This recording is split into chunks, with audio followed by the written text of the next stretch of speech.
Hello and welcome to Self-Talk. I'm Rachel Astarte. Today, my guest is Anne Poirier. She's the author of The Body Joyful, My Journey from Self-Loathing to Self-Acceptance, leader of the Body Joyful Revolution, certified intuitive eating counselor, self-talk trainer, and eating disorder specialist. Welcome, Anne. Thank you so much, Rachel, for having me. I'm excited to have this conversation. I am too. So I want to jump right in and ask you what led you to this journey in your life? Well, it started young as a Mhm. child, and in the book I talk about seeds being planted and my own self-talk being planted in because of what I hear around me, the experiences that we live through and the explanation that we put to them. So if somebody says, "Oh, what a cute chubby little baby," and your parents repeat that over and over again, it kind of sticks with you a little bit, right? Right. So those little things that it wasn't meant to be anything other than, how cute. Right. But the adjective was a little taken a little differently for me once I got to be a little bit older. Right. And so with that seed being kind of planted in my head, stocky, sturdy, the descriptions of myself, not being able to really fit into the same kind of clothes the other girls did, being a little bit bigger, a tomboy, short hair, a little just rough around the edges, I guess you would say. Um, I really held on to this piece of being fat due to a nickname that my brother gave me called Annie Fanny Farmer. And I don't even know if it was my brother. It was just a bunch of guys in the neighborhood as I wanted to play football with them. And, they just had this little nickname for me. And it was harmless. If I look back, it was harmless, but I gravitated towards that Fanny word and took it upon myself to make myself believe that my body is not right. I need to change my body. Wow. And so those words and actions and experiences just led me to this inner dialogue with myself, our inner critics, our inner voice of really beating myself up for a very, very long time. It exacerbated into an eating disorder when I was 12 back in the 70s. And then just kind of, it led my decisions as I went through life for a long time until I decided that it wasn't helping me anymore. Yeah. This beating myself up wasn't working. Right. And Yeah. a shift of the inner voice and a shift of my own perspective was what I really needed for me to heal. Yeah.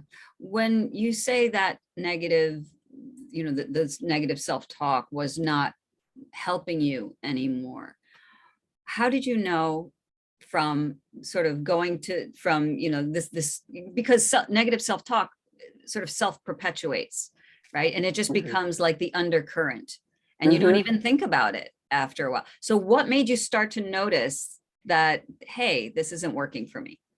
Well, I talk about the story of being in a hospital ready to have a surgery on my knee and the doctor not being able to do the surgery. And what I really wanted with that surgery was to be able to continue to pound on my body. Like that was my identity, was as a fitness instructor. I was in the fitness industry for 30 years.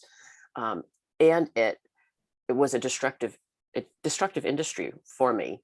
It just made my disorder with body image and eating worse, but I didn't see that until I had some time to sit with myself and realize that what I had wanted for my future was no longer there. My body wasn't going to be able to do what I thought I was supposed to be able to do with it. And realizing how much time, how much energy, how much headspace I used for most of my life, beating myself up and telling me I wasn't good enough and not right, and trying to change who I was in order to fit into what I thought other people wanted me to be. Did you ever feel like you did fit in? I fit in with certain things, so I fit in on the soccer field. So when I was, I had anorexia from about 12 to 14. And when I got healthy enough to go back to school, I dove my obsession of food and eating into soccer and playing soccer. And so for high school and college, that was really where my little niche was. Mm, So I did feel connected, but I was always still trying to make sure my body fit in. And I did have mhm. a little relapse in college due to some words from a coach. So Wow. it just, because it was all so fresh and continual, and Mm, this self-talk, the patterning over and over and over again, like you say, it's automatic. We don't even realize we're saying it yeah, until we pause and we take a breath and we step back and right. see from a different perspective what's going on. Right. Because if your goal is I want to fit in, and the negative self-talk is saying, yeah, you got to you got to work harder, you're not there yet, Hmm. then it feels really positive. Like, yes, I'm motivating myself to fit in with everybody else, and who doesn't want to fit in? And so it can be very deceptive because you think you're actually encouraging yourself to be fit or be healthy, but in fact, it's coming from a really a non-accepting place. Right. And I Very. think it was the underlying why, right? Mm, mhm. To change my body or to look a certain way in order Right. to be accepted. The only way I would feel accepted is if I looked a certain way. And Mm, then yes. the acceptance of other people, and, Right. oh, you're so this or you're so that, or all those things that Mhm. add to the fuel of the fire, saying, Yeah. well, yeah, so I should keep going. I Yeah. should keep working. I should try harder. What was your ideal body size? I have no idea. That's the Mm, thing. I don't mhm, think I would have ever. And when I work with clients now, I ask that, it's a certain weight on a scale or something like that. And then mhm, like, and then what? Because there's this yes and mhm, kind of a space where I have no idea. I don't think I would ever be what I thought I should be. So I was mhm. always just trying to look different or Right. get more approval somehow, make Mhm. make my parents proud, kind of thing, right? Mhm. Those, all those underlying tones. Yeah.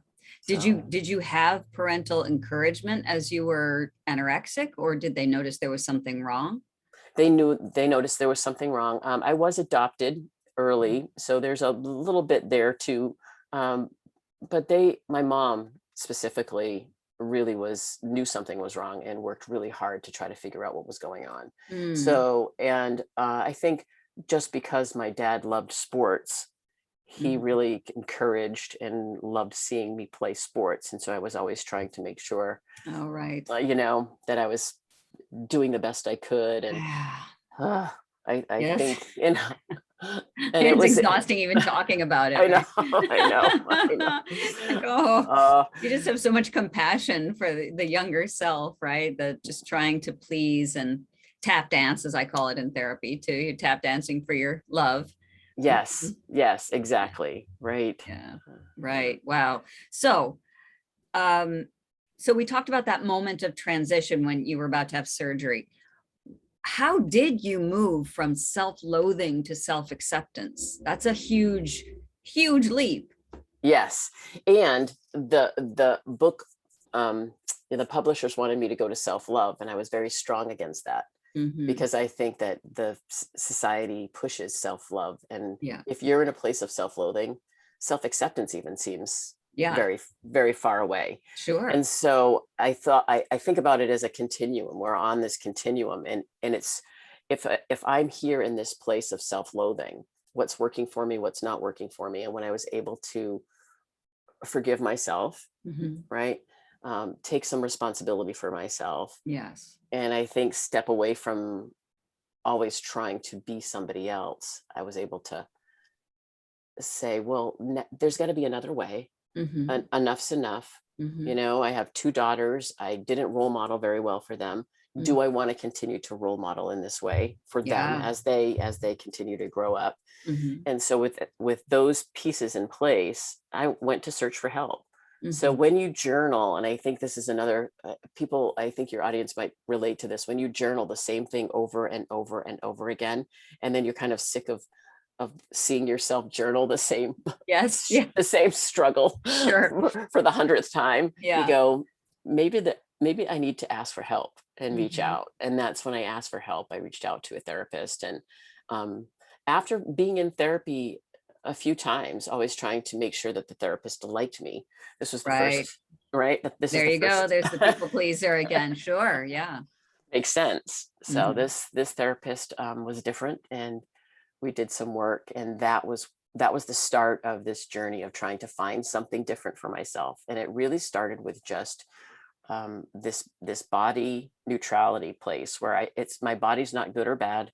Mhm. It is the vessel that I experience life in, Yes. and this is the body that I was given, Mhm. right? And Mhm. nobody else has my body. Mhm. Nobody else has my experiences. Mhm. Nobody else has my thoughts. And Right. so I can start to make choices around how I how I show up for my body. And Yes. what does that look like?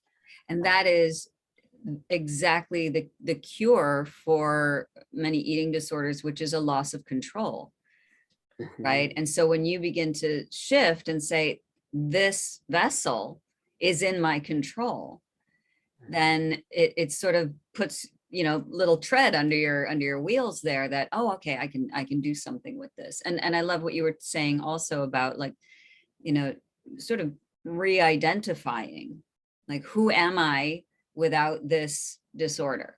Who yes. do I want to be? How am I showing up? Yeah, the identities, all the different identities, Yes, yes. living in all these different identities, and which identities continue to serve me right now, Right, and which right. identities aren't serving me, and Beautiful. allowing that to be able to, decipher Yeah, between them, and saying thank you to the ones that don't serve me anymore because they did serve me. And exactly. I think that's Right. important to point out That's because extremely important. And we don't want to reject or push away because it gets angry and it comes back. you know, yes, you exactly. have kids, so if you ignore the child, they have a temper tantrum on the floor. So we want to say thank you for getting me where I am. That's a really important point. Thank you. Mhm, yeah. So let's shift a little bit into some of your teachings. You talk about intuitive eating. Mm. What's that? I know. It is becoming a little bit more popular now. This time of year, if you think about January, and then right before bathing suit season, there are certain times of year where dieting comes full force at you from all angles. You can't go to the grocery store without seeing anything, or watch TV, or any of those things. Yeah. Scrolling on social media. So intuitive eating is tuning into your body. I call it turning up the volume on your own body and yourself, like your own hunger. What does hunger feel like for you? For Yes. so many years, I was searching externally outside of myself for someone else to tell me what to do. Mm-hmm. You tell me how to eat. You tell me how to exercise. Oh, this person, they're smart. They must know what I need to eat, how I Right. need to exercise, Right. instead of tuning into myself. So intuitive eating is just that. It's being more intuitive about your body Mm-hmm. and your needs. Right. What does hunger feel like? What does fullness feel like? There's no good or bad foods. Mm-hmm. There is a tuning into how foods make you feel. Yes. How does this particular food make me feel? Oh, this happens when I eat this. Then there's some autonomy. I can choose to eat it and feel like that and Mm-hmm. not feel good, or I can choose to not eat it. And that choice is different than being good or bad because I ate something or I didn't eat something. Right. Or even just adjusting a portion of something. I'm Mhm. thinking, for some reason, I'm thinking like chocolate cake or something, that you might feel sick if you have a whole piece of cake, but a couple of bites is very satisfying and lovely. And if, and I talk about this too with patients about awareness, bringing awareness to everything you're doing so that you're not just sort of sleepwalking through your life, and bringing awareness to what you eat, how the food tastes, that kind of thing. So you're again, that's a control, Mhm. right? That you can choose to be actively participating in your nourishment. you know? Yes. I Yeah. love that too. And there's something called sensory specific satiety too, especially with some of our hard senses like Yeah. sweet, sour, bitter. Mhm. So when you do eat something sweet, I call it the great cookie experiment, so that so that you do take bites very slowly, very Mhm, methodically, taste, and then you kind of rate the taste and you pause and you use all your mhm, senses. And it's very interesting how your taste actually diminishes over time.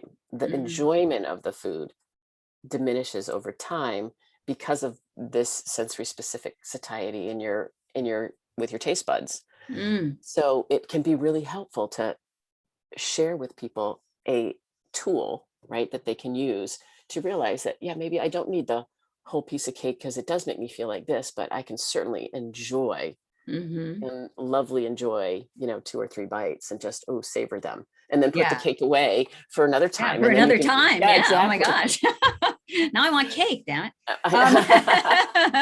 Um, yeah, so, right, so you and I grew up around the same time, and I remember particularly growing up, as a young person in the 70s and 80s, and the Jane Fonda and the aerobicizing and the absolute desperation to be thin. And then in the 90s, we got the heroin chic and the whole thing. And um, things are getting a little better Hmm. now, you know, uh, and I'm so grateful to see that. But it's still hard. It's still hard. And I wanted to ask you if you have any advice about how do we push back against that societal pressure to be thin? Yeah, I think that's such a great question. And I believe it starts with our role models, right?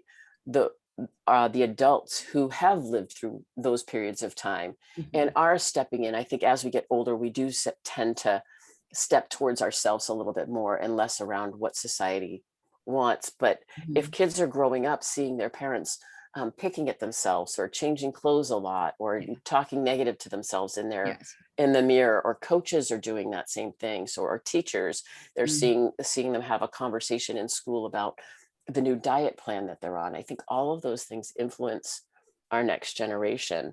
And Mhm. how can we change the conversation around all of those things so that we're talking about the person for their talents and their gifts and their Mhm. unique qualities versus the way that they show up in their bodies. Right. But I think it's even harder now with social media and Yeah. especially with the pandemic and all the Zoom time. Right. We weren't designed to be staring at a screen at ourselves really for 6 hours a day. Right. And That's true. and that's why I think some of the studies are showing now that this has Mhm. been harmful. So, how we have to change the conversation around Yeah. food and body Yeah. and exercise.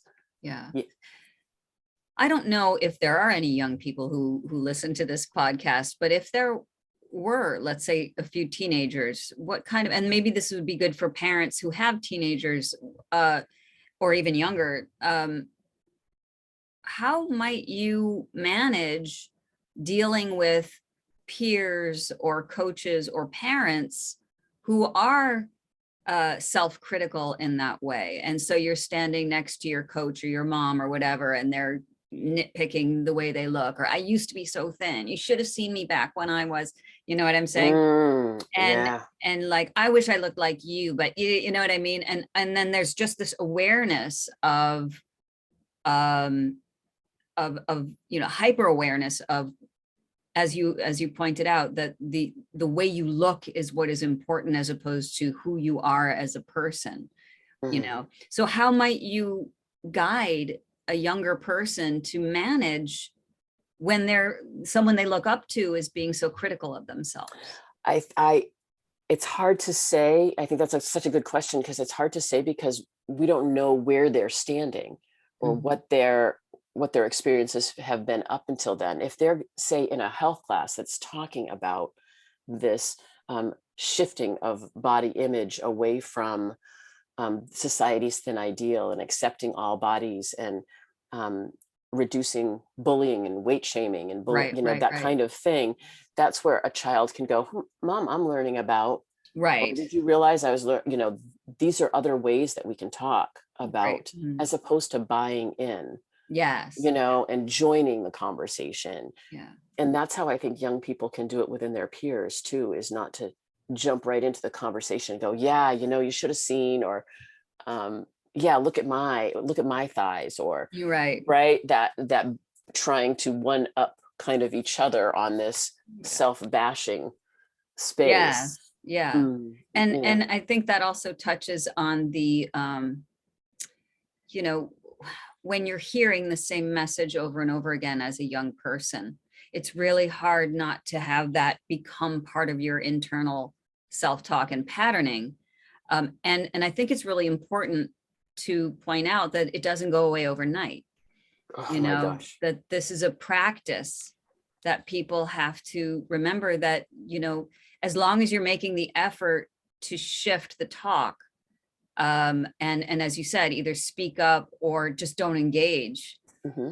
you know, then you may have to do that a lot before, before you really uh, can move past that. But I was thinking about you and myself too, in my youth as well, as a people pleaser, trying to do the right thing and be the good kid, right? Or be the Hmm. one that people can rely on and always go to. That's part of it too, is to be able to let go of the need to do that, Yeah. and step into your own power. And I know that's a lot to ask for a teenager, but just to keep that in mind, right? Right, absolutely. It's how do you shift that voice? Hmm. And we're not taught self-compassion. Right. We're not taught a different voice.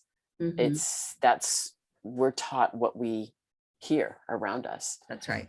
right? Yeah. And I think that's part of this is how can we shift what's going in? How can we flood the brain, right, with some Yeah. different words, some different ideas, some different thoughts. So a lot of times having, um, if I do work with I don't work with teenagers necessarily, but 20 somethings Hmm. cleaning up their social media feeds. Oh, nice. If Yeah. you're rolling through and you're feeling bad about yourself, anything you're feeling bad about yourself, we let that go. And then That's a great thing to do. Yeah, I love it. so many body positive and um, influential people that are of all different sizes and shapes, Hmm. and they Right. are, like you said, we're seeing it more and more.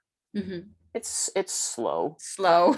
Yeah. It's slower than we But both compared want. to what we grew up with, it's Mm, it's a lot better. I mean, some of the comments, as you said, even you growing up, those comments were not meant to hurt you or shame you, but it was just a different understanding of what it meant to be playful back then.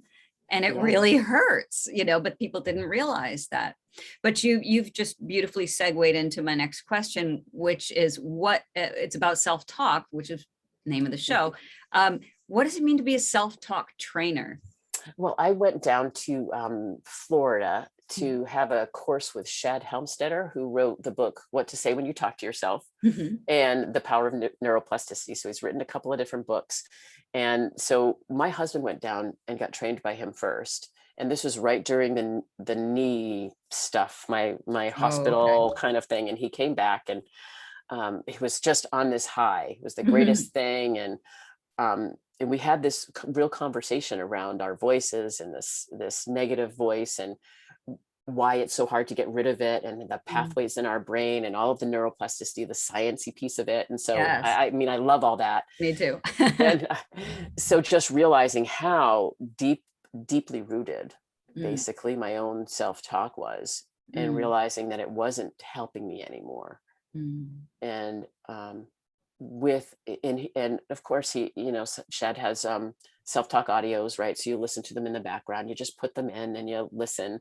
It's like any kind of a positive, there's a series of different people that have positive things that you can listen to in the Uh-huh. background, that help with just getting the brain used to hearing some different words Mm. that you're just not used to hearing for yourself. Wow, yeah. And that I kind of blew it off a little bit, and I'm like, yeah, it's not going to work.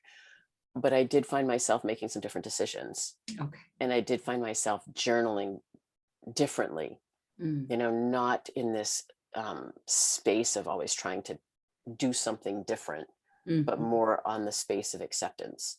mm. And that's how kind of this whole traveling down there for myself to say, let me see what he's talking about. Let me understand that a little bit more so that I could have the background to talk about it.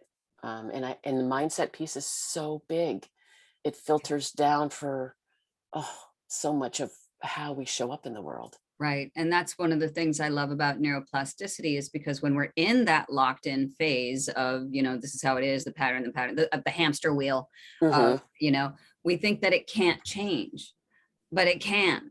And that's Yes. what's so beautiful about our brains, is that we can reprogram them. Just and for people who are a little bit skeptical of that, we have to remember we're born perfect. Perfect. We don't have these issues when we're born. Somebody had to program our brain to think that way, or a number of people had to. We also were complicit because we allowed it to happen. But as a child, we don't know better. So if our brain could be changed in that way, it can certainly be changed in another way. Correct. Right. Yeah. That whole neuroplasticity. And I talk about a field of grass and walking that same path over and over and over again Yes, until it's so worn.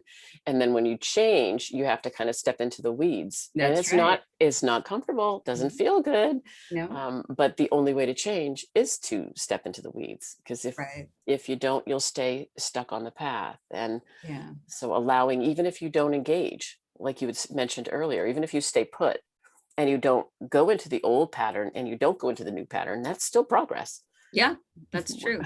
Right. So, And so there's so many different ways to get out of that stuck place, and I stress this all the time, that to pace yourself and not expect so much. There isn't this amazing human being way over there that you're trying to be, that eventually you'll get to, because that too can cause some feeling of defeat before you even start. Like, mm, I can't imagine myself as this person who doesn't have an eating disorder, or who doesn't think badly of myself. You don't have to do that yet. Just start from here.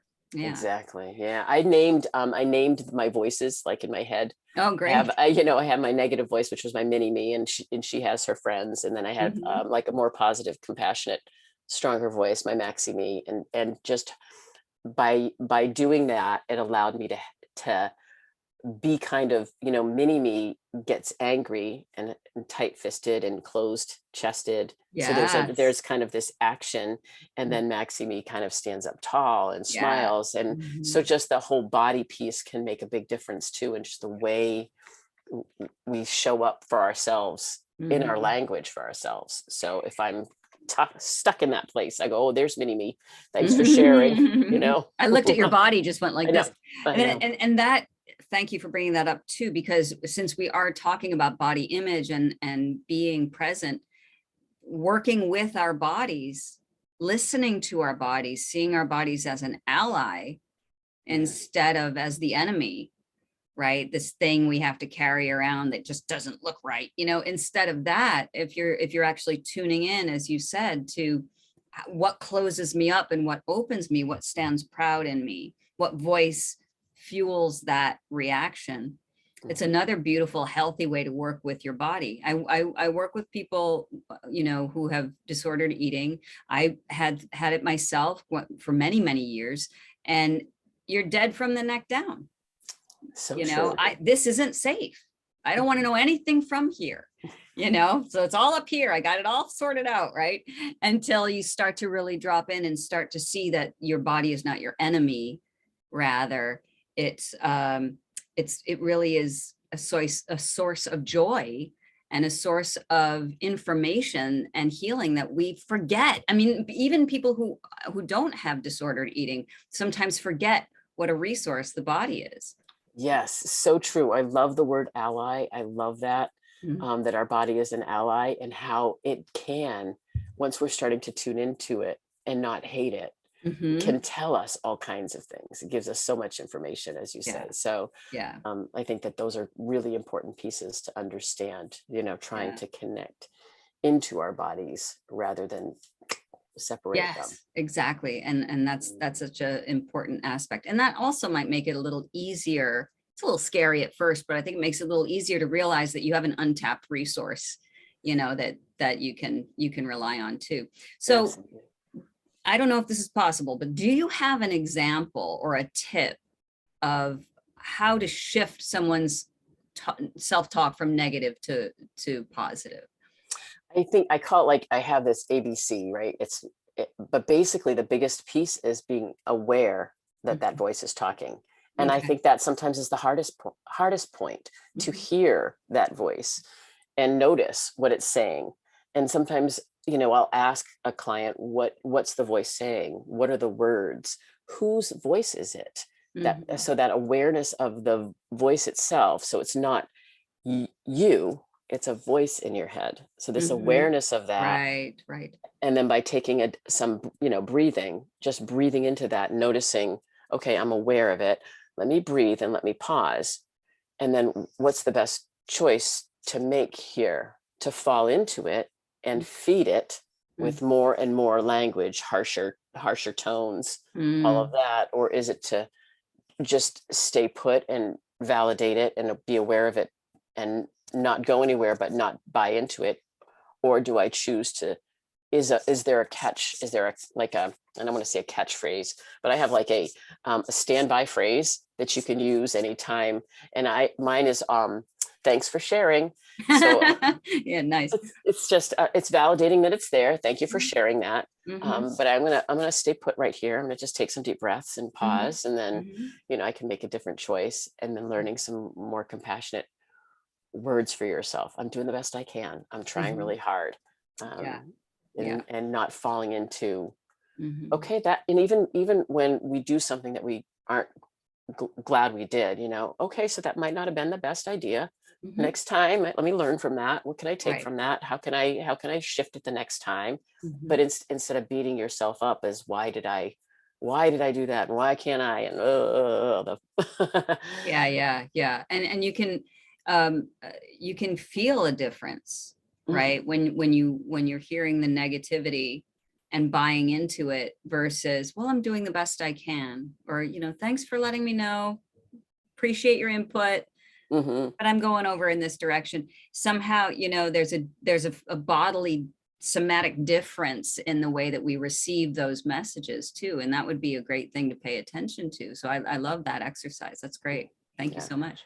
Yeah, and I think the tone of voice is something that we don't always, pay as much attention to. But that really, because I can hear a specific tone and Mm, feel my body go, yeah. tighten up, and that's when I Yeah. just know that something's going on, that I just need to breathe through and what's happening, Mhm. and move through it that way. Yeah. Beautiful. I love it. Um, So how can listeners find you? They can find me at ann@thebodyjoyful.com. That's my email. And if they want a free copy of the book, The Body Joyful, if they email me there, I will send out a digital copy for them.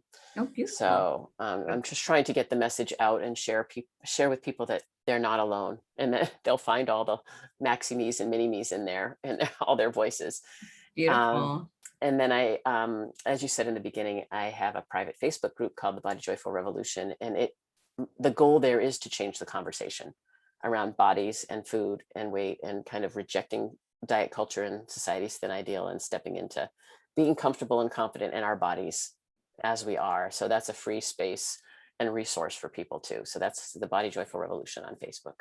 Okay, beautiful. And I'm going to have all of these links in the show notes so that people can follow you. And thank you for that lovely gift. I'll make sure I put that in there as well. So that's Ann@thebodyjoyful.com.